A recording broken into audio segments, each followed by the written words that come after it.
এগুলো শেষ জামানার সাইন। আর কোন সাইনের জন্য অপেক্ষা করছেন? রাসূল সাল্লাল্লাহু আলাইহি ওয়াসাল্লাম বলেছেন যে আখিরুজ জামানে পিতা মাতার সাথে দাস দাসীর মতো আচরণ করা হবে। সম্পত্তির জন্য সন্তান মাকে হত্যা করবে, পিতাকে হত্যা করবে।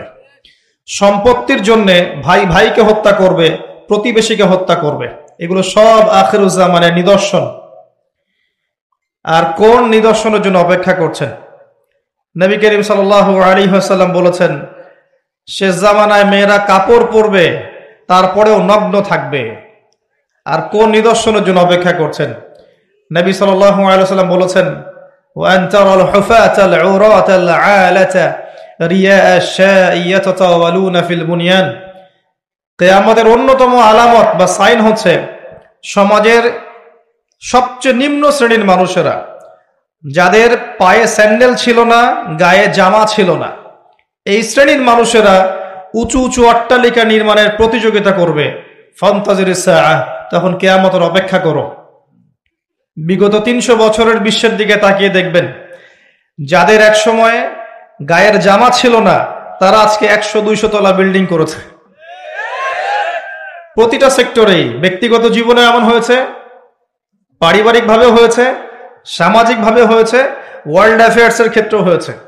এমন অনেক কান্ট্রি ছিল যেই কান্ট্রির মাথাপিছু আয় ছিল একদম নিম্নমানের, হঠাৎ করে তেলের কুয়া পেয়ে গেল, বিক্রি করে করে করে করে 100 তলা, 200 তলা, 300 তলা। কে কার চেয়ে বেশি বিল্ডিং করবে? ভোগবিলাসী জীবনযাপনে ব্যস্ত হয়ে গেল এবং পশ্চিমাদেরকে বন্ধু বানিয়ে নিল, মুসলিমদের সম্পদ ওদের হাতে তুলে দিল। সব চলছে। কোন সাইনের জন্য অপেক্ষা করছেন? নবীজি বলেছেন সাল্লাল্লাহু আলাইহি ওয়াসাল্লাম, যখন দেখবে মেয়েদের সংখ্যা দিন দিন বাড়বে, ছেলেদের সংখ্যা কমতে থাকবে। যখন দেখবে মেয়েরা ছেলেদের পোশাক পরবে আর ছেলেরা মেয়েদের পোশাক পরবে। যখন মানুষ মাদক দ্রব্যকে হালাল করে নেবে, মানুষ মদ খাবে, নাম রাখবে ভিন্ন, মদের নাম উল্টা রেখে মদ খাবে। মানুষ জেনা করবে, জেনাকে বৈধ মনে করে করবে। এখনকার যে জেনারেশন ফ্রি মিক্সিং এ আছে, গার্লফ্রেন্ডের সাথে অ্যাফেয়ার করে, জেনা করে, পর্ন দেখে, পতিতালয়ে যায়, এরা জেনাকে হালালই মনে করে। এদের মধ্যে কেউই মনে করে না যে গার্লফ্রেন্ড বয়ফ্রেন্ডের সম্পর্কটা না যায়, এরা মনে করে না। এদেরকে শেখানো হয়েছে এটা পবিত্র প্রেম, এদেরকে শেখানো হয়েছে এটা পবিত্র প্রেমের সম্পর্ক। এবং বিভিন্ন মুভিজ দেখে দেখে, গান শুনে শুনে, পর্ন দেখে দেখে, পশ্চিমা সংস্কৃতি এবং অপসংস্কৃতি দেখে দেখে এদের মাইন্ডসেট তেমন হয়ে গেছে, এরা এটাকে হালাল মনে করছে। আজকের টাটকা নিউজ হচ্ছে যে বিগত 8 দিনে এদেশের মাটিতে 41টা শিশুকে ধর্ষণ করা হয়েছে। আমি অনেক দিন আগে বলেছিলাম, যখন ফ্রি মিক্সিং বাড়বে, নারী পুরুষের এই অবাধ মেলামেশা বাড়বে, তখন ধর্ষণ ডে বাই ডে বাড়তে থাকবে, জেনা ডে বাই ডে বাড়তে থাকবে। এবং যত বেশি মেয়েরা বেপর্দায় বাইরে ঘুরবে এবং পুরুষের পোশাক পরে ঘুরবে এবং এমন পোশাক পরে ঘুরবে যেই পোশাক পরেও তারা নগ্ন, তত বেশি ধর্ষণ বাড়বে, আর জেনা বাড়বে, পরকীয়া বাড়বে, ব্যভিচার বাড়বে। এগুলো যখন বাড়বে, বাড়তে বাড়তে এমন একটা পর্যায়ে যাবে যে মানুষ মেয়েদের দিক থেকে আকর্ষণ হারিয়ে ফেলবে, তখন ছেলে ছেলের সাথে জেনা করবে। এটা এখনকার নতুন সমস্যা। পুরো বিশ্ব জুড়ে এই সমস্যা চলছে, ইনক্লুডিং আমাদের কান্ট্রিতে এই সমস্যা চলছে। সমকামীরা এখন অধিকার খুঁজছে, তাদের সংগঠন আছে, তারা অধিকারের আন্দোলন করতে চেষ্টা করছে। এবং বিশ্বের মিডিয়াগুলো বুঝাচ্ছে মানুষকে যে এটা হচ্ছে মানুষের ব্যক্তি স্বাধীনতা, বাক স্বাধীনতা। একজন মানুষ চাইলেই একটা ছেলেকেও বিয়ে করতে পারে, চাইলে মেয়েকেও বিয়ে করতে পারে। বলেন নাউযুবিল্লাহ। এদের পরিণতি কি হবে সেটাও শুনে রাখেন। একটা সম্প্রদায় ছিল বিশ্বের বুকে, ইতিহাস কোরআনে আছে, ইতিহাস হিস্ট্রি ডিপার্টমেন্টে নাই। প্রকৃত ইতিহাস আল কোরআনে আছে, যেই ইতিহাস 100% সত্য, এখানে মিথ্যার লেশ মাত্র নাই। কোরআনের পাতায় পাতায় বিচরণ করেন, একটা সম্প্রদায় পাবেন, কওমে লূত। লূত আলাইহিস সালামের কওম, সাদুম গোত্র, সাদুম। এখনকার জর্ডান, এই জর্ডানের পাশে একটা সাগর আছে, ডেড সি বা মৃত সাগর। এই সাগরের পাশে এদের কলোনি ছিল। এখানে আল্লাহ রাব্বুল আলামিন লূত আলাইহিস সালামকে নবী হিসেবে পাঠান। লূত আলাইহিস সালাম তাদেরকে দাওয়াত দেন, তাদেরকে বোঝান তোমরা এমন একটা পাপ করছো যেই পাপ বিশ্বে কখনো কেউ করে নাই, তোমরা মহিলাদের সঙ্গ বাদ দিয়ে ছেলেদের কাছে যাচ্ছ। নাউযুবিল্লাহ। তিনি এত বড় মনের নবী ছিলেন যিনি এমন ভাবে বলেছেন যে যদি তোমাদের বিয়ে করতে হয় প্রয়োজনে আমার মেয়েদেরকে বিয়ে করে নাও। হ্যাঁ, উলাইল বানাত ইন কুনতুম ফাইলিন, তোমাদের যদি বিয়ে করতে চাও আমার মেয়েকে বিয়ে করে নাও, তাও পাপ কাজে যেও না। কত বড় মনের নবী হলে কথা বলতে পারেন। উম্মাকে বোঝাচ্ছেন তোমরা সমকামিতায় যেও না, পবিত্র সম্পর্কে থাকো, প্রয়োজনে আমার মেয়েকে বিয়ে করো। চিন্তা করতে পারেন। তার কাছে জিবরাইল আলাইহিস সালাম এবং মিকাইল আলাইহিস সালামকে পাঠানো হলো শিশু মানে যুবক, ইয়াং যুবকের বেশে, এবং তার কম বাসায় এসেছে। এসে জিবরাইল এবং মিকাইল আলাইহিস সালামকে অফার করছে। কথা কি বুঝতে পারছেন?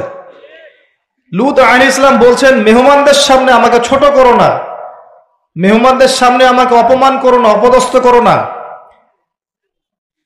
তখন এই কম বলছে লূত তুমি খুব ভালো করেই জানো আমরা কি উদ্দেশ্যে এখানে এসেছি। তখন লূত আলাইহিস সালাম বলছেন আলাইসা মিনকুম রাজুলুন রাশীদ, তোমাদের মধ্যে কি একটা ভালো মানুষ আর বাকি নাই?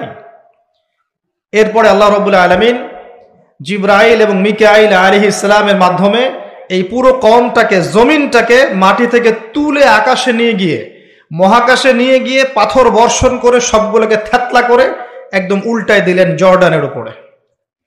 ওই জায়গাটা একটা সাগর হয়ে গেছে এখন, তার নাম ডেড সি বা মৃত সাগর, যেই সাগরে আপনি ডুববেন না, আপনি লাফ দিলে ওই সাগরে ডুববেন না। ওখানে কোনো প্রাণী জন্ম নেয় না, কোনো প্রাণের অস্তিত্ব নাই সেখানে। এমন ভাবে আল্লাহ জায়গাটাকে অভিশপ্ত করে দিলেন। এই হচ্ছে কওমে লূতের শাস্তি। আখিরুজ জামানেও যেই দেশ বা যেই সমাজ বা যেই ব্যক্তি যে পরিবারে কাজগুলোতে সম্পৃক্ত থাকবে সমকামিতায়, তাদের সেম পরিণত হবে, এটা দেখে নিয়ে, এর কোনো ডাউট নাই, এটা হবেই। আর শেষ জামানায় যারা সুদের মধ্য দিয়ে আল্লাহ এবং তার রাসূলের সাথে যুদ্ধ করছে তাদেরও একই পরিণত হবে, এটা সময়ের অপেক্ষা মাত্র। এখন আপনি আর কোন সাইনের জন্য অপেক্ষা করছেন? যখন সমকামিতা দিন দিন বাড়তে থাকবে, এর সাথে আরেকটা সমস্যা বাড়বে, সেটা হচ্ছে চাইল্ড অ্যাবিউজিং বা শিশুদেরকে ধর্ষণ করা। ডে বাই ডে বিগত 8 দিনে এখানেই 42 জন শিশুকে ধর্ষণ করা হয়েছে, রিপোর্ট, সেকুলার মিডিয়া রিপোর্ট। আমাদের মেয়ে সন্তানদেরকে কার কোলে তুলে দিচ্ছেন? আপনার বাচ্চা সেফ না। কি পরিমাণ মানসিকতা নিচু হয়ে গেছে আমাদের, খেয়াল করে দেখেন। বিয়েকে কঠিন করে দেওয়া হয়েছে, জেনাকে উন্মুক্ত করে দেওয়া হয়েছে, ফ্রি মিক্সিংটাকে উন্মুক্ত করে দেওয়া হয়েছে, এবং এটাকে আমরা অ্যাপ্রিসিয়েট করছি, উৎসাহিত করছি। প্রত্যেক ঘরে ঘরে ছেলে মেয়েরা এখন ফ্রি মিক্সিং এর বয়ফ্রেন্ড গার্লফ্রেন্ড সম্পর্কে জেনায় লিপ্ত হচ্ছে, বই এক্সচেঞ্জ করছে, নোট এক্সচেঞ্জ করছে, একসাথে পড়াশোনা করছে, কফি খাচ্ছে, ঘুরছে ফিরছে, ডেটিং করছে, এক পর্যায়ে বেডে গিয়ে সেক্সুয়াল সম্পর্ক করছে, এবং এটাকে আমরা বলছি পবিত্র প্রেম। নাউযুবিল্লাহ। এবং এটা স্কুল লাইফ থেকে শুরু হয়ে কলেজ, বিশ্ববিদ্যালয়, চাকরি ক্ষেত্র, ব্যবসা ক্ষেত্র, প্রতিটা সেক্টরে ছড়িয়ে পড়েছে। ইভেন দেখা যায় পলিটিক্যাল মিছিলের মধ্যেও মেয়ের সামনে পিছনে ছেলেরা। প্রতিটা সেক্টরে ফ্রি মিক্সিং, এভাবে কাঠামো নষ্ট করে দেওয়া হয়েছে। এর উপরে আবার আছে পর্নোগ্রাফি, যার মধ্য দিয়ে যুব সমাজকে পশু বানিয়ে ফেলা হয়েছে। যে মানুষ পর্ন আসক্ত, সে কখনো একটা মেয়ের দিকে সম্মানের চোখে তাকাতে পারে না। তার কাছে মনে হয় মেয়ে হচ্ছে একটা গোশতের টুকরা, একে ভক্ষণ করতে হবে, ভোগ করতে হবে, এতটুকুই। আমরা যখন আমাদের মায়ের দিকে তাকাই, আমরা কি এরকম ভোগের দৃষ্টিতে তাকাই? আমার বোনের দিকে যখন তাকাই, তাকে কি ভোগের দৃষ্টিতে তাকাই? ইভেন আপনার হালাল বিয়ে করে স্ত্রী, তার দিকে যখন আপনি তাকান, একটা ভালোবাসা প্রেম নিয়ে তাকান, এটা কি ভোগের মতো, পশুত্বের দৃষ্টি? কিন্তু একটা ধর্ষক যখন একটা ভিকটিমের দিকে তাকায়, তার দৃষ্টিটা হচ্ছে একটা পশুত্বের দৃষ্টি। এই দুইটা দৃষ্টির পার্থক্য আমরা বুঝতে পারছি না। যখন পর্ন আসক্ত হয়ে যাবে পুরো জেনারেশন, তখন ভিতর থেকে তারা পশু হয়ে যাবে, সুযোগ পেলেই ধর্ষণ করবে। যখন সে একটা মেয়েকে একা পাবে, সুযোগ পেলেই সে সুযোগ হাতছাড়া করবে না। যখন বাচ্চাদেরকে একা পাবে, তাকেও ধর্ষণ করে ফেলবে। দিন দিন বাচ্চাদের ধর্ষণ বাড়ছে, এবং যারা ধর্ষণ করছে এদেরকে আমরা প্রকাশ্যে এনে ফাঁসি দিতে পারছি না। ইসলামের এটাই বিধান ছিল, এদেরকে প্রকাশ্যে জনসমক্ষে ফাঁসি দেওয়া, যাতে আরো 10টা মানুষ এখান থেকে শিক্ষা নিতে পারে। আমরা করতে পারছি না। এখানে আইনের দুর্বলতা আছে, তার ফলশ্রুতিতে দেখা যায় মানুষ পার পেয়ে যাচ্ছে এবং ডে বাই ডে ধর্ষণ বাড়ছে। আপনি কি মনে করছেন আপনার ঘরের মা বোন সেফ? আমার ঘরের মা বোন সেফ? আমার ঘরের কন্যা সন্তান সেফ? আমরা পৃথিবী থেকে চলে যাওয়ার পরে আগামী 10, 20, 30 বছর পর কোন বিশ্বরা ফেস করবে আল্লাহ ভালো জানে। কারো কোনো ফিকির আছে? আমরা পড়ে আছি ছোটখাটো বিষয় ইখতিলাফ নিয়ে, কে কাকে গালি দিব, কে কাকে গীবত করব, কার তহমত দিব, কে কোথায় হাত বাঁধবো, আমিন জোরে বলবো না আস্তে বলবো, মৌলিক সমস্যাগুলো নিয়ে মানুষের মাথা ব্যথা কমে গেছে। এবং আপোষে অভ্যন্তরীণ ইখতিলাফ বিভক্তি করতে করতে আমরা মুসলিম উম্মাহকে কেটে আজকে টুকরা টুকরা করে ফেলেছি। না আছে কোনো ইউনিটি, না আছে কোনো ঐক্য, না কোনো ইমারা, না কোনো জামাআহ। আমরা বিভক্ত জীবনযাপন করছি আর সমস্যাগুলো বাড়তেই আছে। কে সলিউশন দিবে? গভর্নমেন্টের একার পক্ষে কি সলিউশন দেওয়া সম্ভব? প্রশাসনের একার পক্ষে সব সমস্যা ডিল করা সম্ভব? যদি আমরা প্রত্যেকে যার যার অবস্থান থেকে সচেতন না হই, দায়িত্ব পালন না করি, তাহলে আমাদের এই পুরো সমাজটা নষ্ট হয়ে যাবে। সমাজ নষ্ট হয়ে গেলে আমরাও ভালো থাকতে পারবো না, আমার ঘরেও সেই বিষ বাষ্প আসবে। সমাজ যদি ধ্বংস হয়ে যায় আমার ঘরও সেফ থাকবে না, আমার ঘরেও সেই ফিতনা আসবে, তখন আমাকেও ভিকটিম হতে হবে। এগুলো আখিরুজ্জামানের সাইন।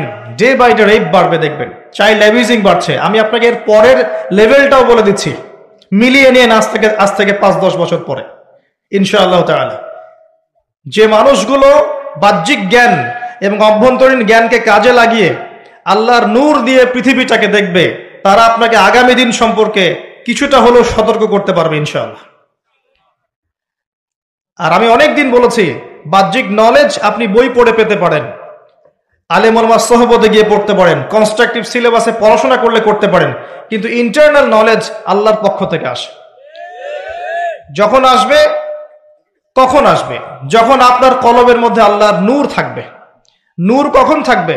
যখন একটা কলব বেশি বেশি আল্লাহ জিকির করে, যখন বেশি বেশি মানুষ কোরআন তেলাওয়াত করে, কোরআন নিয়ে ভাবে, চিন্তা করে, গবেষণা করে, হাদিস নিয়ে ভাবে, ফিকির করে, তাদাব্বুর করে, তাফাক্কুর করে। যখন একটা কলবের মধ্যে হিংসা থাকে না, বিদ্বেষ থাকে না, রিয়া অহংকার থাকে না, লোক দেখানো বিষয় থাকে না, দুনিয়ার প্রেম থাকে না, মোহ থাকে না, তখন কলবের মধ্যে নূর আসে। এই নূর যখন আসবে তখন আপনি খিজির আলাইহিস সালামের মতো দূর পর্যন্ত দেখতে পারবেন ইনশাআল্লাহ। কেন নৌকা ফুটা করা হয়েছে, কেন এই বাচ্চাকে হত্যা করা হয়েছে, আর কেন দেয়াল নির্মাণ করা হয়েছে, আপনি খিদিরের মতো বুঝতে পারবেন আলাইহিস সালাম, যেটা মূসা আলাইহিস সালাম বুঝতে পারেন নাই। আমার কথা কি ধরতে পারেন? সূরা কাফের মধ্যে এটা আছে না? মূসা আলাইহিস সালামের কাছে বাহ্যিক দৃষ্টি ছিল, আর খিদির আলাইহিস সালামের কাছে বাহ্যিক জ্ঞান, ইন্টারনাল অবজারভেশন দুটোই ছিল। তাই তিনি অনেক দূর পর্যন্ত দেখতে পেরেছেন। আল্লাহ নূর যখন আসবে কলবে, আপনিও দেখতে পারবেন। আগামীতে কি হবে আপনাকে আমি একটু ধারণা দিচ্ছি। আগামীতে ইনশাল্লাহ দেখবেন চাইল্ড অ্যাবিউজিং এর সাথে সাথে মানুষ গবাদি পশুর সাথে জেনা করা শুরু করবে। আল্লাহর ভরসা করে কথাটা বলে যাচ্ছে, মিলিয়ে নিয়েন। একটা দিন বলেছিলাম অনেক দিন আগে, আজকে থেকে 5 থেকে 7 বছর আগে, যে একটা সময় আসবে যখন সমাজের মধ্যে ক্যাশ, কাগজের টাকা বলে কিছু থাকবে না। একটা সোসাইটি আসবে ক্যাশলেস সোসাইটি, খালি ডিজিট পার করবেন, জাস্ট ডিজিট পাস করবেন, ইলেকট্রনিক মানি, এভরিভার ইলেকট্রনিক মানি। আসবে বিটকয়েন, আসবে ক্রিপ্টোকারেন্সি। সবচেয়ে ডেঞ্জারাস বিষয় হচ্ছে ক্রিপ্টোকারেন্সির, যে ক্রিপ্টোকারেন্সির উপরে গভর্নমেন্টের কোনো নিয়ন্ত্রণ থাকবে না। এটা সবচেয়ে মারাত্মক বিষয়। একটা বড় পরিসরে রাষ্ট্রকে দেউলিয়া বানানো সম্ভব এই পলিসির মধ্য দিয়ে। যারা ইকোনমিক সেকশনে পড়াশোনা করেন, গবেষণা করেন, তাদের কাছে জিজ্ঞাসা করেন। আর তাদের কাছে জিজ্ঞাসা করেন যারা নর্মাল ইকোনমিক্সের সাথে ইসলামিক ইকোনমিক্স জানে, তাদেরকে জিজ্ঞাসা করবেন। একমুখী শিক্ষায় শিক্ষিতদেরকে জিজ্ঞাসা করলে আপনি সলিউশন পাবেন না।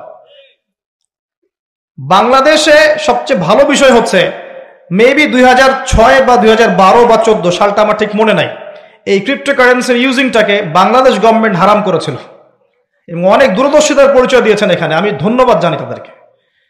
যতদিন যাবে এই ফিতনাগুলো বাড়তে থাকবে, মানুষকে লুটে নেওয়া হবে এভাবে। আপনার আমার সম্পদ সুদের মধ্য দিয়ে লুটে নেওয়া হয়েছে, সম্পদ পেপার মানির মধ্য দিয়েও সাক করা হয়েছে। পৃথিবীর একটা অংশ দিন দিন ধনী হয়েছে, আর একটা অংশ ডে বাই ডে পভার্টি ডিস্ট্রিবিউশনের মধ্যে চলে গেছে। এগুলো বুঝতে আরো সময় লাগবে, আরো দিন যেতে দেন, 5 বছর 10 বছর যাক, আপনারা নিজেরাই বুঝতে পারবেন ইনশাআল্লাহ তাআলা। বিষয়টা হচ্ছে যে এগুলো ভবিষ্যৎবাণী নয়, এগুলো বর্তমান। যখন মানুষ বাহ্যিক এবং অভ্যন্তরীণ জ্ঞান রাখবে না, তার কাছে বর্তমানের ঘটনাকে ভবিষ্যৎ মনে হবে। বর্তমান সম্পর্কে মানুষ যখন ওয়াকেফাল থাকবে না, গাফেল থাকবে যে বিশ্বে কি হচ্ছে, কি চলছে, জিওপলিটিক্সে কি চলছে, মিলিটারি সেকশনে কি চলছে, ইকোনমিক্সে কি চলছে, এই ফিতনাগুলোর মধ্যে, তখন মানুষের কাছে মনে হবে এগুলো হয়তো ভবিষ্যৎবাণী। আসলে এগুলো ভবিষ্যৎবাণী নয়, এগুলো সবই বর্তমান। বর্তমান সম্পর্কে আপনি অজ্ঞ বলেই বা আপনি জ্ঞান অর্জন করার ফিকির নেই বলেই আপনার কাছে এগুলোকে ভবিষ্যৎবাণী মনে হচ্ছে। আপনি 2 চোখ খোলেন, খিদিরের মতো হন আলাইহিস সালাম, আপনি দেখবেন সবকিছু আপনার কাছে স্পষ্ট হয়ে যাবে ইনশাআল্লাহ। আমরা এমন একটা সময় বাস করছি যেখানে আখিরুজ্জামানের ম্যাক্সিমাম সাইনগুলো দেখা যাচ্ছে। ম্যাক্সিমাম ডে বাই ডে আপনি ধর্ষণের বৃদ্ধি দেখতে পারবেন, ডে বাই ডে আপনি জেনা বাড়বে দেখবেন, মাদকদ্রব্য মানুষ বেশি বেশি খাবে। একটা মানুষ খুঁজে পাবেন না যে ব্যক্তি সুদ থেকে 100% মুক্ত থাকতে পারবে, একটা মানুষও পাবেন না। কিসের দাড়ি আর কিসের আমার টুপি আর কিসের জুব্বা, এগুলো বাদ দেন, বাহ্যিক বিষয় বাদ দেন, ইন্টারনালে আসেন। মনে করেন আমি একটা বাসায় ভাড়া থাকি, এখন বাসার মালিক লোন নিয়ে বাড়ি করেছে, আমার মতো আরো 10টা ভাড়াটিয়া আছে, সবার টাকা নিয়ে সে লোন শোধ করছে, পরোক্ষভাবে আমিও সুদ খাচ্ছি, এখানে আমিও সুদের সাথে সম্পৃক্ত আছি। এটা সেই জামানা যে জামানা সম্পর্কে নবী সাল্লাল্লাহু আলাইহি ওয়াসাল্লাম বলেছিলেন যে ব্যক্তি সুদ থেকে দূরে থাকতে চাইবে, আখিরুজ জামানে তার গায়েও সুদের ছিটাফোঁটা গিয়ে লাগবে, কেউ মুক্ত থাকতে পারবে না। টপ টু বটম দেখবেন সুদী কারবারের সয়লাব। আর কেন রাগ হচ্ছেন আমার সাথে? আল্লাহ রাব্বুল আলামিন পবিত্র কোরআনে বলেছেন, ইয়া আইয়ুহাল্লাযীনা আমানু, আমি আপনাকে আল্লাহর কালামটুকু শোনাতে এসেছি। জোর করে কাউকে কিছু মানানো যায়? এটা ইসলাম শেখায়? ইসলাম তরবারির জোরে কোনো কিছুকে মানতে শেখায়? ইসলাম শুধু দাওয়াত দিতে শেখায়। ফাযাক্কির ইন্নামা আনতা মুযাক্কির, শুধু অনুবাদ করতে চাচ্ছি আল্লাহর কথা। যে কোনো আলেমের কাছে গিয়ে অনুবাদের সত্যতা যাচাই করে নিয়েন। আল্লাহ বলেন, ইয়া আইয়ুহাল্লাযীনা আমানু, হে মুমিনগণ, ইত্তাকুল্লাহ, তোমরা আল্লাহকে ভয় করো, ওয়া যারু মা বাকিয়া মিনার রিবা, সুদগুলো ছেড়ে দাও, সুদের অবশিষ্ট অংশগুলো ছেড়ে দাও। ইন কুনতুম মুমিনিন, যদি প্রকৃত অর্থে মুমিন হয়ে থাকো। ওয়া ইন লাম তাফআলু, যদি তোমরা এই কাজটা না করো, অর্থাৎ সুদ না ছেড়ে দাও। ওয়া ইন লাম তাফআলু, যদি তোমরা সুদ না ছাড়ো। কে বলছেন? ফাযানু বিহারবি মিনাল্লাহি ওয়া রাসূলিহি, তাহলে আল্লাহ এবং তার রাসূলের সাথে যুদ্ধের ঘোষণা শুনে রাখো। Path is yours, the road is yours, রাস্তা আপনার, পথ আপনার। চুজ ইউর পাথ, আপনি আপনার রাস্তা সিলেক্ট করেন। আপনি আল্লাহর সাথে যুদ্ধ করবেন, তার নবীর সাথে যুদ্ধ করবেন, নাকি এগুলো ছেড়ে দিয়ে আল্লাহওয়ালা হবেন? আপনার সিদ্ধান্ত। কে আপনাকে বাধ্য করবে? কেউ নেই বাধ্য করার, কেউ বাধ্য করবেন আপনাকে।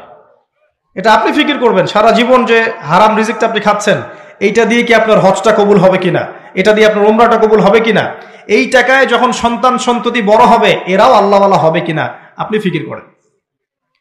আপনি চিন্তা করেন যে নবী মুহাম্মদ সাল্লাল্লাহু আলাইহি ওয়াসাল্লাম জেনা শব্দটা মুখ থেকে বলতেও লজ্জা পেতেন। জানেন, আমাদের নবীজি জেনা শব্দটা মুখ দিয়ে বলতেও লজ্জা পেতেন। একজন সাহাবী এসেছেন, এসে বলেছেন যে আমি অন্যায় করেছি ইয়া রাসূলুল্লাহ, আমি অন্যায় করেছি ইয়া রাসূলুল্লাহ, আমাকে পবিত্র করুন, দুনিয়াতে আমাকে শাস্তি দিয়ে দিন, পরকালে আমাকে কোনো শাস্তি দিয়েন না। নবীজি মুখ ফিরিয়ে নেন, একবার ডানে একবার বামে মুখ ফিরিয়ে নেন, তার কথা যেন তিনি শুনছেন না। বলছেন বাসায় যাও, বাসায় গিয়ে ক্ষমা চাও, আল্লাহ মাফ করে দিবেন। কিন্তু সেই ব্যক্তি নাছরবান্দা, না আমাকে পবিত্র করেন, আমি অন্যায় করেছি, হুদুদ কায়েম করেন। তখন নবীজি বাধ্য হয়ে বলছেন, আবিকা মাজনুন, তুমি কি পাগল?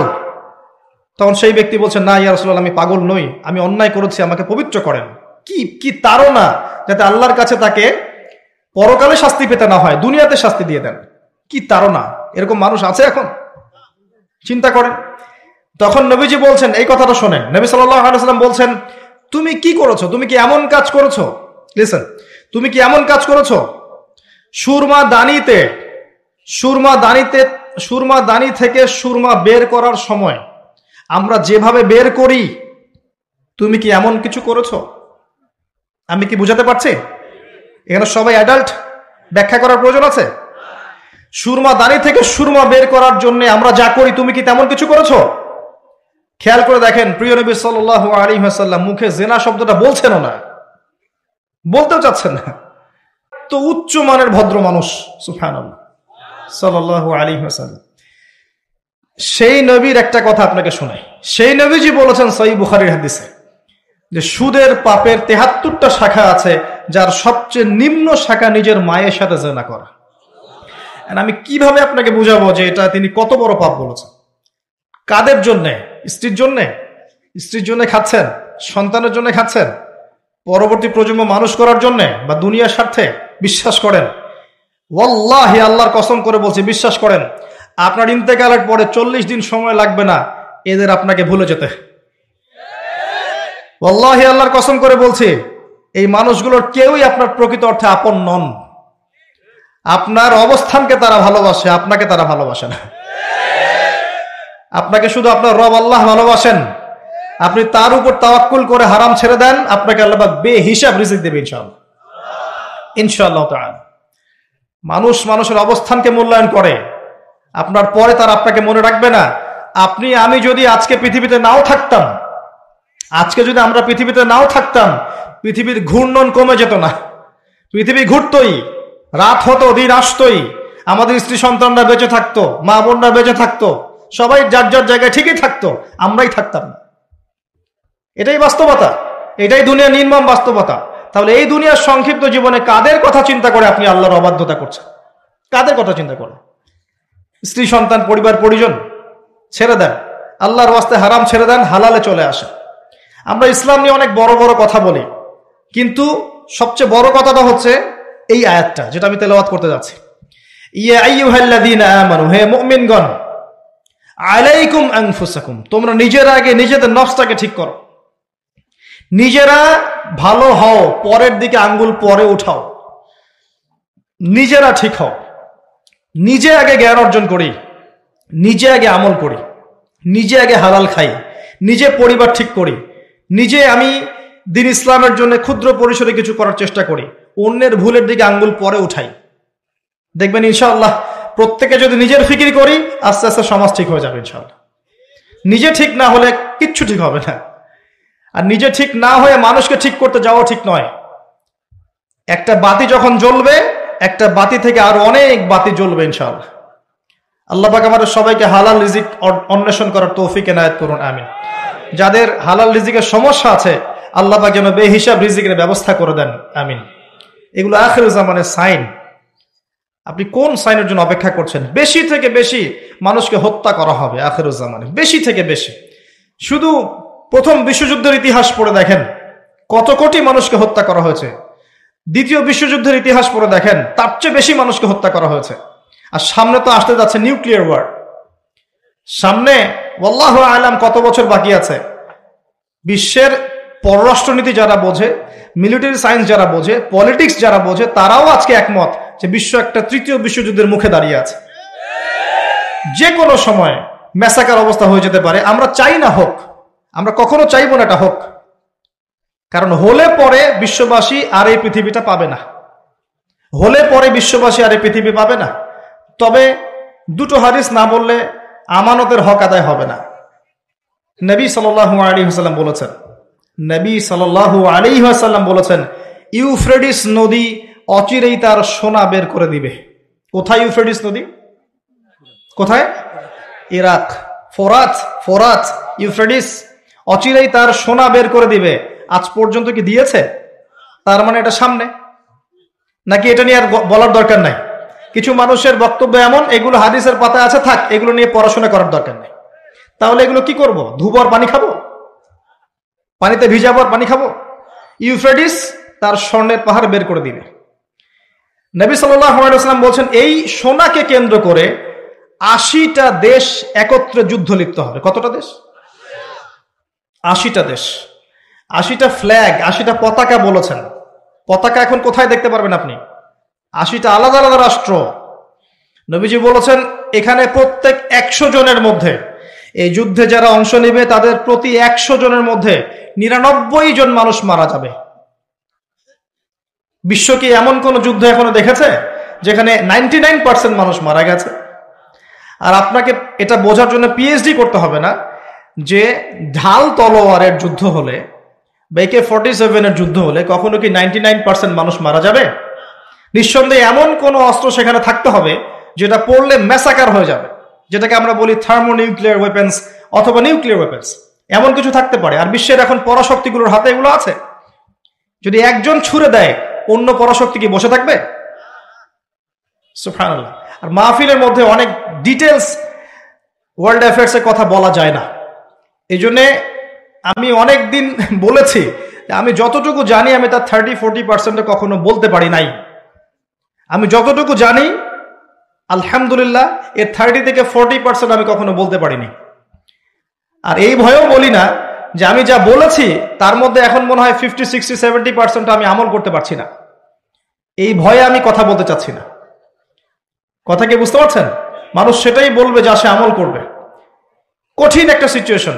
নবী সাল্লাল্লাহু আলাইহি ওয়াসাল্লাম এরকম একটা ভবিষ্যৎবাণী করে গেছে, বেশি থেকে বেশি মানুষ মারা যাবে। এখানেই 80টা দেশ একত্রিত হয়ে 99% মানুষ মারা যাবে, কমব্যাটেন্ট যারা ওই যুদ্ধে অংশ নেবে। আর একটা কথা, নবীজি মুসলিমদেরকে বলেছেন তারা যেন এই সোনার ধার কাছেও না যায় এবং এই সোনাকে কেন্দ্র করে এই যুদ্ধে তারা যেন হাত না লাগায়, এদের সাথে জড়িত না হয়। মুসলিম প্রতিটা রাষ্ট্রের এখানে হেদায়েত আছে।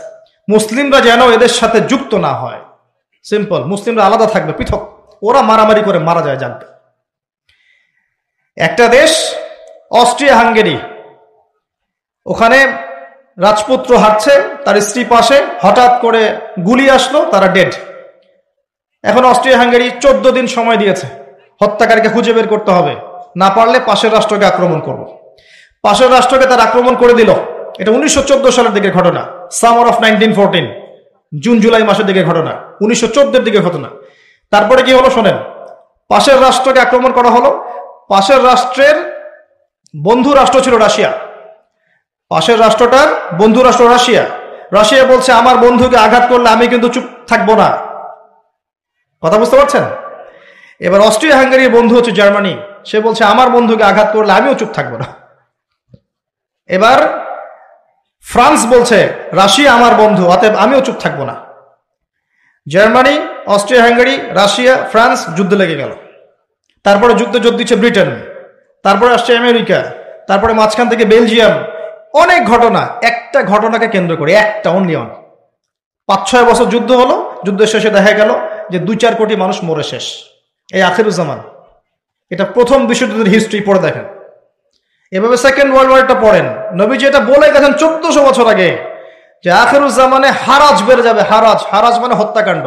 মানুষ মারা যাবে, যে মরবে সেও জানবে না কেন মরলাম, যে মারবে সেও বলতে পারবে না কি জন্য মারলাম। এইভাবে অবস্থা।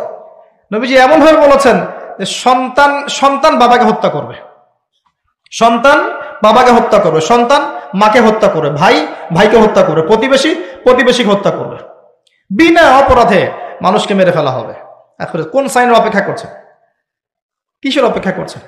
যতগুলো বলেছি এনাফ আপনার বোঝার জন্য যে এই ওয়ার্ল্ড আর আগের বিশ্বের মতো নাই। এখানে ডে বাই ডে আখিরুজ্জামানের সাইনগুলো উন্মোচিত হচ্ছে এবং যত দিন যাবে এগুলো আরো বাড়বে, কমবে না। করণীয় কি আসলে? এগুলো আলোচনা করার কারণ কি? হাত গুটিয়ে বসে থাকা, নাকি হতাশ হয়ে যাওয়া যে না পৃথিবীর সামনে সময় নাই, আমি চুপচাপ বসে থাকি, এমন কি বিষয়টা? সাহাবায়ে কেরাম রাদিয়াল্লাহু আনহুম কিয়ামতের সাইনগুলো নিয়ে কথা বলতেন কেন? হতাশ হয়ে? একটা বিখ্যাত হাদিস আছে, বিখ্যাত হাদিস, যে নবী সাল্লাল্লাহু আলাইহি ওয়াসাল্লাম মসজিদ নববীর পাশ দিয়ে যাচ্ছেন, সাহাবীরা বসে আছেন এবং তারা আপোষে ডিসকাস করছেন, কি বিষয় জানি কথা বলছেন। নবী জিজ্ঞাসা করলেন সাল্লাল্লাহু আলাইহি ওয়াসাল্লাম, তোমরা কি নিয়ে কথা বলছো? তোমরা কি নিয়ে কথা বলছো? সাহাবীরা বলছেন আমরা আলামাতুস সাআ নিয়ে কথা বলছি, কিয়ামতের আলামত নিয়ে কথা বলছি। সাহাবীদের এই আলামত নিয়ে কথা বলার কি দরকার ছিল? এটা কি মানুষকে হতাশ করার জন্য নাকি প্রস্তুতির জন্য? কোনটা? যদি আপনাকে কেউ জানিয়ে দেয়, মনে করেন যে আল্লাহ আপনাকে জানিয়ে দিয়েছেন, কথার কথা বলছি যে আপনি আর 10 বছর বাঁচবেন, কথার কথা, আপনি কি হেলায় খেলায় আর দিন পার করতে পারবেন? আপনার মাথার মধ্যে থাকবে যে আমার হাতে টাইম কম। সাহাবায়ে কেরাম রাদিয়াল্লাহু আনহুম তখন এটা নিয়ে ডিসকাস করছিলেন। এই হাদিসটাই সেই হাদিস যেখানে 10টা মেজর সাইন বলা হয়েছে। নবীজি বলছেন এই 10টা না আসা পর্যন্ত কিয়ামত হবে না। কি 10টা?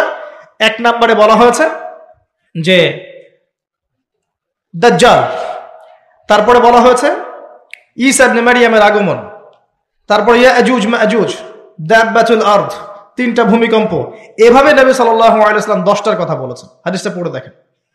যাই হোক, ওয়ার্ল্ড যেদিকেই যাক না কেন, পরিস্থিতি যেমনই হোক না কেন, সর্বপ্রথম আমাদেরকে বেসিক ঠিক করতে হবে। কি ঠিক করতে ভাই? বেসিক। নিজে আগে ঠিক হইতে হবে। নিজে ঠিক হওয়ার জন্য প্রথম কাজটা কি? প্রথম কাজ হচ্ছে লেখাপড়া করা। কি করা? পড়াশোনার কোনো বিকল্প নাই, লেখাপড়া সবাইকে করতে হবে।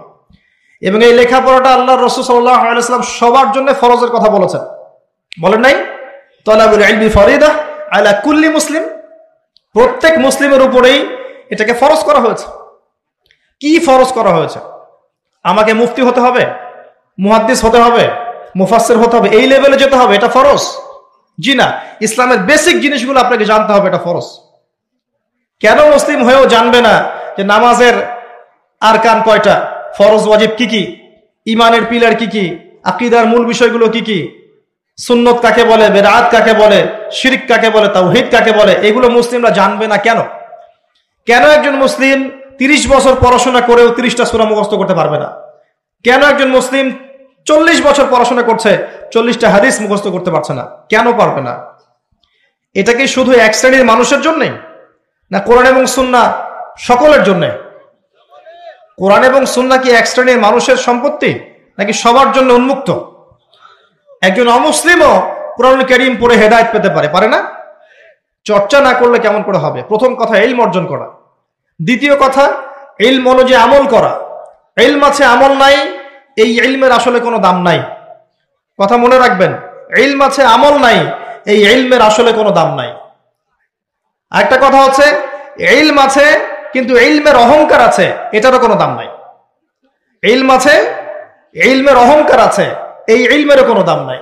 আল্লাহ পাক আমাদেরকে ইলম অর্জন করে অহংকার মুক্ত মন নিয়ে আমল করার তৌফিক দান করুন, আমিন। এর পরের দরকার হালাল রিজিক। হালাল রিজিক নাই, আমল করে লাভ নাই। যত আমল করেন সব ইন ভেইন, নষ্ট হয়ে যাবে। যত আমল করেন নষ্ট হয়ে যাবে, পরিবেশটা নষ্ট করেন না। যত আমল করবেন নষ্ট হয়ে যাবে যদি রিজিকটা হালাল না থাকে। এখন একটু অনেস্টলি বলি, আমরা কার কার পরিবারে হালাল রিজিক আছে? কত পার্সেন্ট মানুষের পরিবারে? কতগুলো পরিবার পাবেন সুদহীন, ঘুষহীন, দুর্নীতি করছে না? কতগুলো পরিবার পাবেন? খুবই রেয়ার। যারা ব্যবসা করছে দেখবেন মাপে কম দিচ্ছে। ব্যবসায় যদি আপনি মাপে কম দেন, সিন্ডিকেট করেন, কৃত্রিম সংকট তৈরি করেন, গভর্নমেন্টকে বিব্রতকর অবস্থায় ফেলেন, আপনিও সমান অপরাধী এবং এই রিজিকটাও হারাম। ব্যবসা করার পরেও আপনি হারাম রিজিকের মধ্যে আছেন। এই কৃত্রিম সংকট তৈরি করবেন না। আল্লাহর ওয়াস্তে রমজান মাসে মানুষকে আরো বেশি বেশি খাওয়ান, পণ্যের দাম কমিয়ে দেন, মানুষকে কাপড় দেন, খাদ্য দেন, এতিমের পাশে দাঁড়ান, বিধবার খোঁজ নেন, যাকাত গুলো দিয়ে দেন, সাদাকা বেশি বেশি করেন, কোরআন বেশি বেশি তেলাওয়াত করেন। রমজান মাসে আত্মশুদ্ধির পথে হাঁটেন। কেন আপনি রমজান মাসে দুনিয়ার স্বার্থ চিন্তা করবেন? আল্লাহ পাক বোঝার তৌফিক দান করুন। বেসিক কাজ হচ্ছে আমাদের পারিবারিক আদর্শ ঠিক করতে হবে। এটা কঠিন, কারণ ম্যাক্সিমাম পরিবারের লোকজন কথা শোনে না। দেখবেন আপনি ইমানদার, ইমানের পথে চলছেন, পরিবারের লোকজন কথা শুনবে না, এমনটাও হতে পারে। এবং এটা সুন্নাহ। নূহ আলাইহিস সালামের জীবনে দেখেন একই সুন্নাহ। লূত আলাইহিস সালামের স্ত্রী ঈমান আনে নাই, নূহ আলাইহিস সালামের স্ত্রী ঈমান আনে নাই, ইব্রাহিম আলাইহিস সালামের বাবা ঈমান আনে নাই, নূহ আলাইহিস সালামের ছেলে ঈমান আনেনি। কোথায় যাবেন? মুহাম্মদ সাল্লাল্লাহু আলাইহি ওয়াসাল্লামের চাচারা অনেকেই ঈমান আনে নাই। তো আপনজনরা কথা নাও শুনতে পারে, তখন আপনাকে স্বতন্ত্র ইসলামিক পরিবার গড়ে তুলতে হবে। পারা যাবে ইনশাআল্লাহ? হালাল খাবেন, স্বতন্ত্র ইসলামিক আদর্শ পরিবার গড়ে তুলুন। পরিবারের মধ্যে তাওহীদ থাকবে, সুন্নাহ থাকবে, তালিম থাকবে, পর্দা থাকবে, ইসলামী অনুশাসন এবং সংস্কৃতি থাকবে। সারা দুনিয়ায় গোল্লায় যায় যাক, আপনি পরিবারটা ঠিক রাখবেন। পারা যাবে ইনশাআল্লাহ? পরিবারগুলো ঠিক করলে সমাজ ঠিক হবে ইনশাআল্লাহ আযজা ওয়া জাল। বেসিক কাজে আসেন। আল্লাহ পাক আমাদেরকে প্রতিভা দেননি, সবাইকে কিছু না কিছু প্রতিভা দিয়েছেন এবং নিয়ামত দিয়েছেন। কাউকে জমি দিয়েছেন, কাউকে টাকা দিয়েছেন, কাউকে বুদ্ধি দিয়েছেন, কাউকে বলার ক্ষমতা দিয়েছেন, কাউকে লেখার ক্ষমতা দিয়েছেন। প্রত্যেকের এই প্রতিভাগুলোকে ইসলামের স্বার্থে ব্যয় করা যায় না। যার যার অবস্থান থেকে দিনের কোনো ফিকির করা যায় না। একটা মসজিদ করেন না, একটা মাদ্রাসা করেন, একটা ভালো স্কুল করেন, একটা ভালো বিশ্ববিদ্যালয় করেন, কলেজ করেন, একটা ইকোনমিক কোনো প্রজেক্ট করেন, কিছু একটা করেন, ইয়েতিম প্রজেক্ট করেন, মেয়েদের নিয়ে কোনো প্রজেক্ট করেন, মেয়েদেরকে সেলাই মেশিন দেওয়ার মতো কোনো প্রজেক্ট করেন, বিধবাদের খোঁজ দেন, কিছু একটা করেন, মানবতার কল্যাণে কিছু করেন, যাতে করে ইসলামের সৌন্দর্যটা সবার সামনে প্রস্ফুটিত হয়। পারা যায় না? অল্প অল্প কাজগুলোতে ইসলামের কল্যাণ হয় না? এগুলো একসাথে হলে দিনের খেদমত হবে না? এই দিন এক শ্রেণীর মানুষের সম্পত্তি নয়, আমাদের সবার মহব্বতের জায়গা দিন। আমরা যদি সবাই সবার জায়গা থেকে কাজ করি, ইনশাল্লাহ দেখবেন দেশ এগিয়ে যাবে, জাতি আগাবে, গভর্নমেন্টের জন্য ভালো, উম্মার জন্য ভালো, সবার জন্য ভালো হবে ইনশাআল্লাহ তাআলা। আর যত বেশি আমরা কোরআন এবং সুন্নাহ থেকে দূরে সরে যাব, তত বেশি নৈতিক জায়গা থেকে আমরা সরে আসব, নৈতিকতার অবক্ষয় হবে। আপনি দেখবেন সমাজে ম্যাসাকার অবস্থা সৃষ্টি হবে, সমাজে বেনামাজি লোকের সংখ্যা বাড়বে, সুদখোরের সংখ্যা বাড়বে, ধর্ষক বাড়বে, চোর বাড়বে, ডাকাত বাড়বে, ছিনতাইকারী বাড়বে, জুয়াখোর বাড়বে, লুচ্চা মানুষ বাড়বে, ডে বাই ডে বাড়তে থাকবে। তখন সমাজের কাঠামো আপনি ঠিক করতে পারবেন না, তখন প্রশাসনিক চাপ দিয়ে কিন্তু এদেরকে আপনি সঠিক লাইনে আনতে পারবেন না। কারণ মেরে আর পিটিয়ে কয়টা মানুষকে লাইনে আনা যায় যদি আত্মার ভিতরে পরিবর্তন না আনা যায়? আত্মিক পরিবর্তন কে দিবে ইসলাম ছাড়া? আত্মার পরিবর্তন কে দিবে কোরআন এবং সুন্নাহ ছাড়া? এগুলোর মধ্য দিয়ে মানুষের আত্মাটাকে পরিবর্তন করা সম্ভব। ইনশাল্লাহ দেখবেন সমস্যাগুলো সলভ হয়ে যাবে। যদি আমরা এই দায়িত্ব পালন করতে না পারি, যদি আমরা এই দায়িত্ব পালন করতে ব্যর্থ হই, আল্লাহ পাকের একটা সুন্নাহ আছে, সুন্নাহটা হচ্ছে নাসুল্লাহ ফানাসিয়াহুম, তারা আল্লাহকে ভুলে গিয়েছিল, আল্লাহ তাদেরকে ভুলে যাবেন। এটা আবাবিল পাখি পাঠানোর যুগ নয়, এটা আবরাহার যুগ নয় যে আসমান থেকে পাথর বর্ষণ করে জুলুমের এগেইনস্টে প্রতিবাদ করা হবে, এমনটা নয়। এখন এটা কোন যুগ? এটা এই যুগ। ইন তানসুরুল্লাহ ইয়ানসুরকুম, তোমরা আল্লাহর দ্বীনকে সাহায্য করো, আল্লাহ তোমাদেরকে সাহায্য করবে ইনশাআল্লাহ। ওয়া ইউসাব্বিত আকদামাকুম, আল্লাহ তোমাদের পাকে দৃঢ় রাখবেন ইনশাআল্লাহ। এটা সেই যুগ। কোন যুগ? ইন্নাল্লাহা লা ইউগাইয়িরু মা বিকওমিন হাত্তা ইউগাইয়িরু মা বিআনফুসিহিম, আল্লাহ পাক কোন কওমের অবস্থা ততক্ষণ পরিবর্তন করেন না যতক্ষণ নিজেরা নিজেদের অবস্থা পরিবর্তনের চেষ্টা না করে। আলাইকুম আনফুসাকুম, নিজের নফসের খবর নেন, নিজের আত্মশুদ্ধির খবর নেন, নিজের আমলনামা হিসাব করেন। আল্লাহর ওয়াস্তে আমার কে জানে, কে গ্যারান্টি দিবে আপনাকে? আজকে থেকে 2 বছর আগে ওই ইউক্রেনও ভেবেছিল যে আমরা ভালো থাকব, কিন্তু আল্লাহ পাকের পরিকল্পনা ভিন্ন। এখন যারা মনে করছে আমরা খুব ভালো আছি, দেখবেন আগামী দিনগুলোতে ওরাও ভালো থাকবে না ইনশাআল্লাহ তাআলা। যতদিন যাবে এগুলো বাড়তে থাকবে। রমজানকে কাজে লাগান প্রিয় ভাইয়ারা। রমজানে আল্লাহর ওয়াস্তে প্রত্যেক দিন 1 পারা করে কোরআন পড়েন, প্রত্যেক মাস পুরো মাসে 1 বার কোরআন খতম করেন, তারাবির নামাজ পড়েন জামায়াতের সাথে, 5 ওয়াক্ত নামাজ পড়েন, বেশি বেশি দান সাদাকা করেন, বেশি বেশি ইফতার করান, মানুষকে বেশি থেকে বেশি ইফতার করান, কাপড় দেন, খাবার দেন। ওই যে হোটেলগুলো আছে রমজান মাসে খোলা থাকে, পর্দা টাঙানো থাকে, এগুলো এই সংস্কৃতি, পর্দা সংস্কৃতি বাদ দেন। যে জায়গায় পর্দা আনতে হয় সেই জায়গায় নিয়ে আসেন, যেখানে পর্দা দেওয়া লাগে না সেখানে দিয়েন না। পর্দা কোথায় লাগে? পর্দা লাগে নারীর গায়ে, আর আপনি পর্দা ঝুলিয়েছেন হোটেলের মধ্যে যাতে মানুষ গিয়ে খাবার খেতে পারে। এগুলো বয়কট করেন, এগুলোর দরকার নাই। রমজান মাসে বেশি বেশি বাজারে যায়েন না, মাসের বাজার আগে করে ফেলেন, রমজানটাকে কাজে লাগান, সময়টাকে কাজে লাগান। যদি সম্ভব হয় এই মাসে কোরআনটা পুরোটাকে একটু অর্থসহ পড়ার চেষ্টা করেন। আল্লাহর ওয়াস্তে রাসূল সাল্লাল্লাহু আলাইহি ওয়াসাল্লামের সুন্নাহগুলোর উপর আমল করেন, রমজানটা কাজে লাগান। নবীজি বলেছেন সাল্লাল্লাহু আলাইহি ওয়াসাল্লাম, সেই ব্যক্তি ধ্বংস হোক, লিসেন, সেই ব্যক্তি ধ্বংস হোক যে রমজান মাসকে পেয়েছে কিন্তু তাকে পেয়েও নিজের গুনাহগুলোকে মাফ করাতে পারে নাই। আরেকটা কথা যেটা বলতে চাচ্ছিলাম, নবীজি বলেছেন সাল্লাল্লাহু আলাইহি ওয়াসাল্লাম, যার সামনে আমার নাম উচ্চারিত হয়েছে কিন্তু আমার নাম শুনেও সে সাল্লাল্লাহু আলাইহি ওয়াসাল্লাম দরুদ পড়ে নাই, সে ব্যক্তিও ধ্বংস হয়ে যাক। নবীজি বলেছেন আমিন। অতএব আলোচনা অনেক লম্বা করলে লম্বা হতে থাকবে, কিন্তু মৌলিক কথাগুলো বলতে বেশি সময় লাগে না। সুদীর্ঘ সময়ে সুরেল আওয়াজ করে, জিকিরের নামে ডিজে জিকির করে, মানুষকে হাসি খুশি দিয়ে রং তামাশা করে মাহফিলের সময় নষ্ট করার কোনো মানে হয় না। এক একটা মাহফিল এক একটা দিনের আমানত, এক একজনের বক্তা এখানে আমানত নিয়ে বসেছে। আমানতের খেয়ানত করলে আল্লাহ পাক তাদেরকে ধরবেন ইনশাআল্লাহ তাআলা। এক একটা মাহফিল এক একটা নিয়ামত। এত বেশি মাহফিল অন্য কোন দেশে হয় বলে আমাদের জানা নাই, কিন্তু আমরা মাহফিলের বিষয়গুলোকে নষ্ট করে ফেলছি। এটাকে আমরা সিন্ডিকেট বানাচ্ছি, প্রফেশনাল ভাবে নিচ্ছি, এখানে দুনিয়ার স্বার্থকে আমরা জড়িয়ে ফেলেছি। আল্লাহ পাক আমাদেরকে বোঝার তৌফিক দান করুন। এখানে অনেকেই দেখা যায় অনলি ফর আইওয়ার শোডাউনের জন্য আসে, অনলি ফর জাস্ট একবার দেখার জন্য, চিড়িয়াখানার প্রাণীর মতো সেলফি তোলার জন্য, ভিডিও করার জন্য, ইউটিউবিং এর জন্য, ডলার কামাই করার জন্য কি দরকার আছে? প্রয়োজন নাই। লৌকিকতা ছেড়ে দেন, আল্লাহর জন্য, আল্লাহ দিনের জন্য কাজ করে।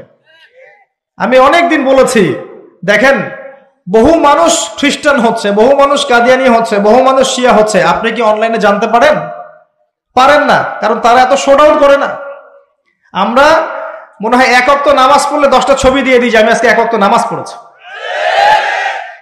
এত লৌকিকতা কেন? কি দরকার? এগুলো করতে গেলে ইসলামিক যে ব্যক্তিত্বরা আছে, লৌকিকতা করতে গেলে এবং তাদেরকে নিয়ে বাড়াবাড়ি করতে গেলে মনের মধ্যে রিয়া আসে এবং অহংকার আসতে পারে। এতটুকুই যথেষ্ট ওই মানুষকে ধ্বংস করার জন্য। নবীজি বলেছেন, অন্ধকার রাত্রে কালো পাথরের উপরে কালো পিঁপড়া হেঁটে গেলে যেমন দেখা যায় না, বোঝা যায় না, রিয়া এবং অহংকার এরকম জিনিস সূক্ষ্ম, এগুলো মানুষের মনে আসে, মানুষ বুঝতে পারে না। অতএব লৌকিকতা করবেন না, বেসিক কাজগুলো করেন।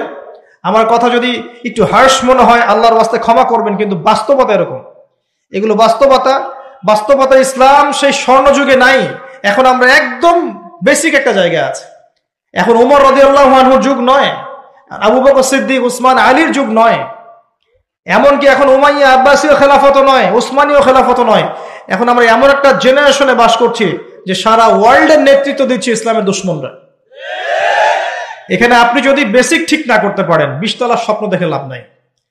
যদি আমরা বেসিক ঠিক না করতে পারি, নিজেরা ভালো না হই, প্রত্যেকটা বেসিক কাজ ঠিকঠাক মতো করতে না পারি, আমাদের বাচ্চাদেরকে ঠিক মতো মানুষ করতে না পারি, পারিবারিক আদর্শ সুন্দর না করি, কোরআনওয়ালা না হই, সুন্নাওয়ালা না হই, তাসকিয়া না অর্জন করি, আলেম ওলামার সোহবতে না যাই, আত্মশুদ্ধি না অর্জন করি, সময়গুলোকে কাজে না লাগাই, আল্লাহর কসম করে বলছি, আল্লাহ পাক কি করবেন জানেন?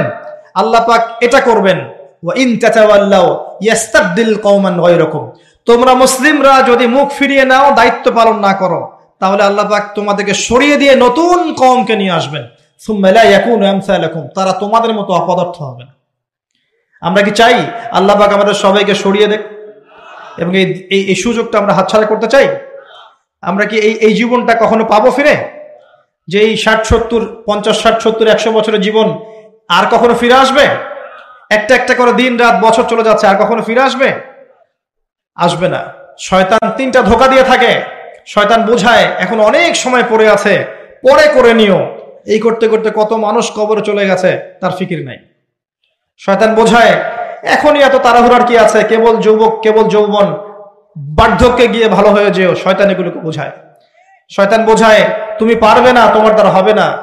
আবার শয়তান এটাও বোঝায় আমি অনেক জানি, আমার জানার কোনো দরকার নাই। শয়তানের ধোঁকাগুলো থেকে বেঁচে থাকেন। আল্লাহর ওয়াস্তে আল্লাহর নাজিলকৃত কোরআন এবং সুন্নাহকে আঁকড়ে ধরেন। চরমপন্থী হয়েন না। ইসলামের নামে এমন কিছু করতে যায় না যাতে ইসলামের ক্ষতি হয়ে যায়। যত চরমপন্থা ছড়িয়েছে ইসলামের নামে, এগুলো মুসলিমদের মাধ্যমে ছড়ায় নাই, এগুলো একটা পশ্চিম এজেন্ডা ছিল। এরা ইসলামটাকে সারা বিশ্বের সামনে জঙ্গিবাদ আর সন্ত্রাসবাদের ধর্ম নামে তুলে ধরার জন্য এই কাজগুলো ঘটিয়েছে পরিকল্পিতভাবে। ইসলামের সাথে, মুসলিমদের সাথে এগুলোর কোনো সম্পর্ক নাই।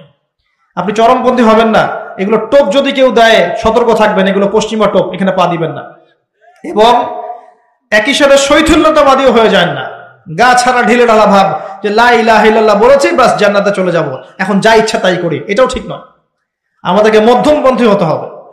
মধ্যমপন্থী উম্মাহ হিসেবে ইসলামকে নিয়ে, কোরআনকে নিয়ে, সুন্নাহকে নিয়ে ধীরে ধীরে ইনশাআল্লাহ তাআলা এই উম্মাহ এগিয়ে যাবে। দেখবেন এই জাতি এগিয়ে যাবে, দেশের কল্যাণ হবে, সবার কল্যাণ হবে ইনশাআল্লাহ তাআলা। আল্লাহ পাক আমাদের সবাইকে কথাগুলো বোঝার তৌফিক দান করুন। আমিন। আকুলু কওলি হাযা আস্তাগফিরু লি ওয়া লাকুম ওয়া লিসাইরিল মুসলিমিন। বারাকাল্লাহু লানা ওয়া লাকুম বিল আয়াতিল হাকীম। ইন্নাহু তাআলা জাওয়াদুন কারীমুর রাউফুর রহিম। জি, আস্তাগফিরুকা ওয়া আতুবু ইলাইক। আসসালামু আলাইকুম ওয়া রাহমাতুল্লাহি ওয়া বারাকাতুহু।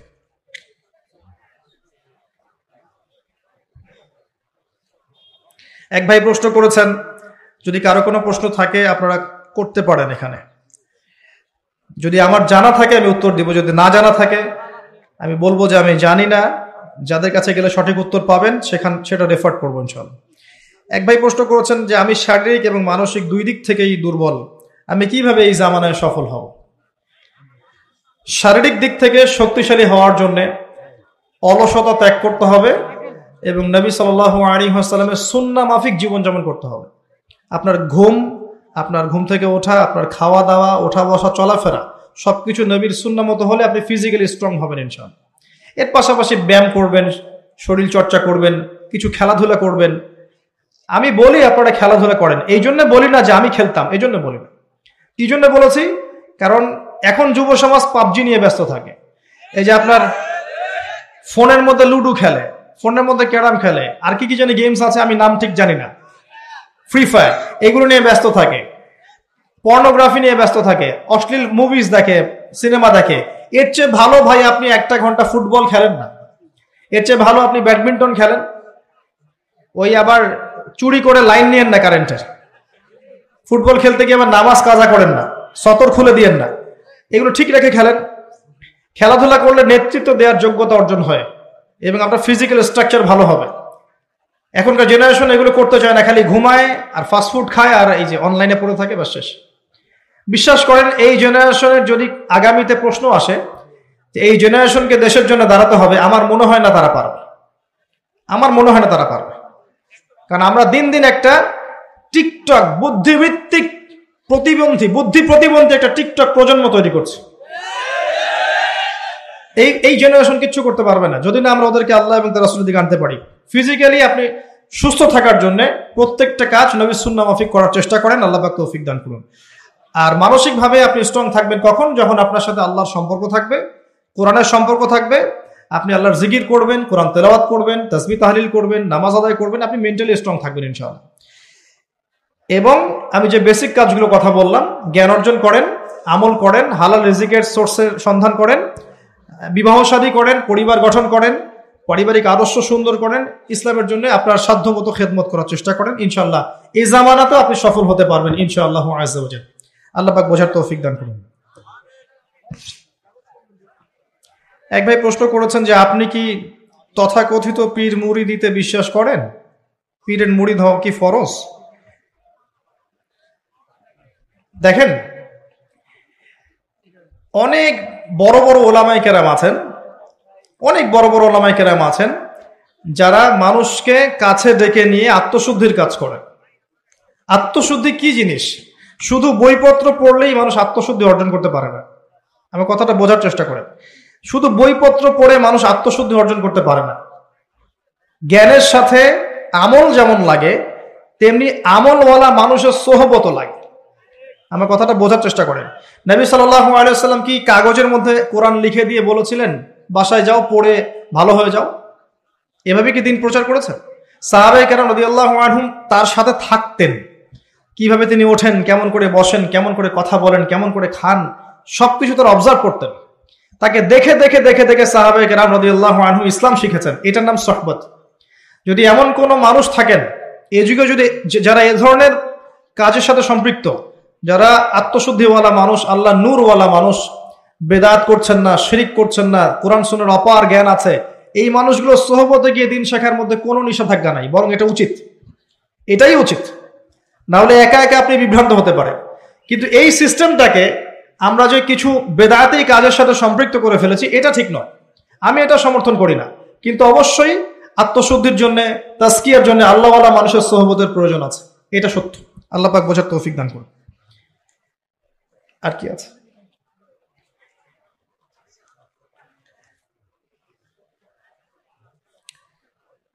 এইগুলো সমস্যা। জি,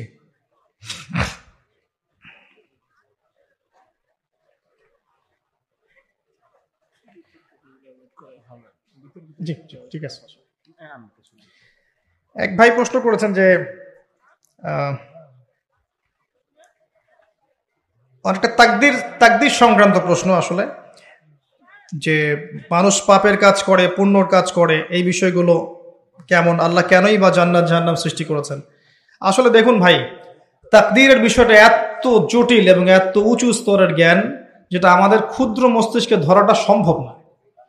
একটা কমিউনিটি ছিল যার নাম হচ্ছে জাবারিয়া, তারা তাকদীর কেন্দ্রিক আলোচনায় বিভ্রান্ত হয়ে গেছে। একটা ছিল কাদারিয়া, তারা তাকদীর কেন্দ্রিক আলোচনায় বিভ্রান্ত হয়ে গেছে। আল্লাহ রাব্বুল আলামিন আসমান জমিন সৃষ্টির 50,000 বছর আগে তাকদীর লিখেছেন, সুবহানাল্লাহ। এরপরেও মায়ের গর্ভে যখন রূহ আসে, তখন ফেরেশতা এসে রূহ ফুঁকে দেন, তার হায়াত, তার রিজিক এগুলো লিখে দেন। দ্বিতীয় দফায় তাকদির লেখা হয়। এরপরেও লাইলাতুল কদরের রাতে 1 বছরের তাকদিরকে নবায়ন করা হয়। কিছু বিষয় তাকদিরের কনস্ট্যান্ট, এগুলোর কোনো পরিবর্তন নাই।